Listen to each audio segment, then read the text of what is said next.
ಮತ್ತು Republican party of India ಮತ್ತು ಕರ್ನಾಟಕ ದಲಿತ ಸಂಘ ಸಮಿತಿಯ ರಾಜ್ಯಾಧ್ಯಕ್ಷರು, ರಾಷ್ಟ್ರೀಯ ಮುಖಂಡರಾದಂಥ ಎನ್ ಮೂರ್ತಿ ಸರ್ ಅವರು ಬಂದಿದ್ದಾರೆ. ನನ್ನ ಸಮಿತಿ ಮತ್ತು ರಿಪಬ್ಲಿಕನ್ ಪಾರ್ಟಿ ಆಫ್ ಇಂಡಿಯಾದ ರಾಜ್ಯಾಧ್ಯಕ್ಷನಾಗಿ ಕೆಲಸ ಮಾಡ್ತಾ ಇದ್ದೀನಿ.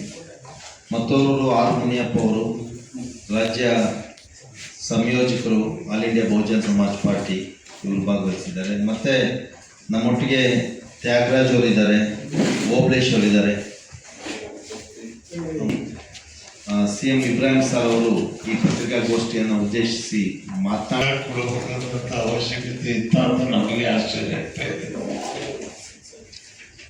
ಈಗಾಗಲೇ ಒಪ್ಕೊಂಡಿತ್ತು 8ನೇ ತಾರೀಕು ಸರ್ಕಾರದ ವತಿಯಿಂದ ಸ್ಪಷ್ಟವಾದಂಥ ಆಶ್ವಾಸನೆಯನ್ನು ಬಹಿರಂಗವಾಗಿ ಮುಖ್ಯಮಂತ್ರಿಗಳೇ ಹೇಳಿದ್ದಾರೆ. 10,000 ಜನ ಕಾರ್ಮಿಕರು ಇದ್ದಾರೆ, ಇವರನ್ನು ಕಾಯಂಗೊಳಿಸ್ತೇವೆ. ಕಾರ್ಮಿಕರು, ಸಫಾಯಿ ಕರ್ಮಚಾರಿಗಳೇನಿದ್ದಾರೆ ಜೊತೆಯಲ್ಲೇ ಇದನ್ನು ನಾವು ಸೇರಿಸ್ತೇವೆ. ತಮ್ಮ ಚುನಾವಣಾ ಪ್ರಣಾಳಿಕೆಯಲ್ಲೂ ಕೂಡ ಕಾಂಗ್ರೆಸ್ ಪಕ್ಷ ಹಿಂದೆ ಹೇಳಿತ್ತು. ರಾಹುಲ್ ಗಾಂಧಿ ಅವರು ಕೂಡ ಅವರ ಭಾಷಣದಲ್ಲಿ ಇದರ ಬಗ್ಗೆ ಪ್ರಸ್ತಾಪ ಮಾಡಿದ್ದಾರೆ. ಹುಡುಗರು ಕ್ಲಿಪ್ ಮಾಡಿಕೊಂಡಿದ್ದಾರೆ ಸಿದ್ದರಾಮಯ್ಯ. ಆ ತೀರ್ಪು ಇದೆ. ಇಷ್ಟಾದರೂ ಕೂಡ ಅಥವಾ ಇದು ಕಾಂಟ್ರಾಕ್ಟ್ದಾರಿಗೆ ಕೊಡಬೇಕು ಅಂತ ಟೆಂಡರ್ ಕರೀತಕ್ಕಂಥ ಪ್ರತಿಕ್ರಿಯೆಯನ್ನು ಶುರು ಮಾಡಿದಾರೋ ಆಮೇಲೆ ನಿರ್ವಾಹ ಇಲ್ಲ, ಕೂಗಿಲ್ಲದ ಜನರ ಪರವಾಗಿ ಕೂಗಿ ಎತ್ತಕ್ಕಂಥದ್ದೇ ನಮ್ಮ ಧರ್ಮ. ರೂಪಾಯಿ ನಾವು ಜೀವನ ಮಾಡ್ತಾರೆ ಅಂತ ಹೇಳಿದ್ರೆ ಪೊಲೀಸ್ ನೋಡಿ ಮಕ್ಕಳು ಮರಿ 10,000ದಲ್ಲಿ ಒಂದು ಸಂಸಾರ ಸಾಕಕ್ಕೆ ಸಾಧ್ಯ. 2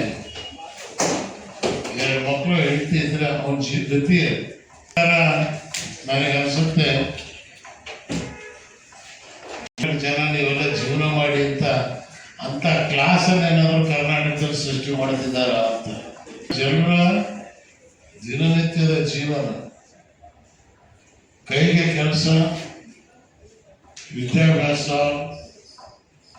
ಆರೋಗ್ಯ, ಸಂವಿಧಾನಾತ್ಮಕವಾಗಿ ಪ್ರಜೆಗಳಿಗೆ ಇರ್ತಕ್ಕಂಥ ಹಕ್ಕಿದೆ. ಪಟ್ಟವರಿಗೆ ಫಲ ಕೊಡಿ ಅಂತ ಹೇಳಿದ್ರೆ ಸರ್ಕಾರ ಈ ಕೂಡಲೇ ಅಂಗೀಕರಿಸಿ 1,000 ಜನರನ್ನು ಕೂಡ ಕಾಯಂಗೊಳಿಸಿ ಒಂದು ಆರ್ಡರ್ ಕೊಟ್ಟರೆ ನಾವು ಸರ್ಕಾರಕ್ಕೆ ಅಭಿನಂದಿಸ್ತೇವೆ.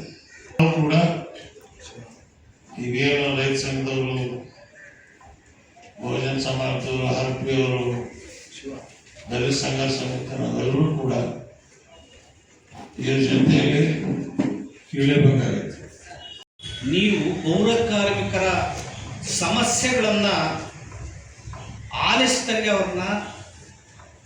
ಅವರ ಸಮಸ್ಯೆಯನ್ನು ಬಗೆಹರಿಸಬೇಕು.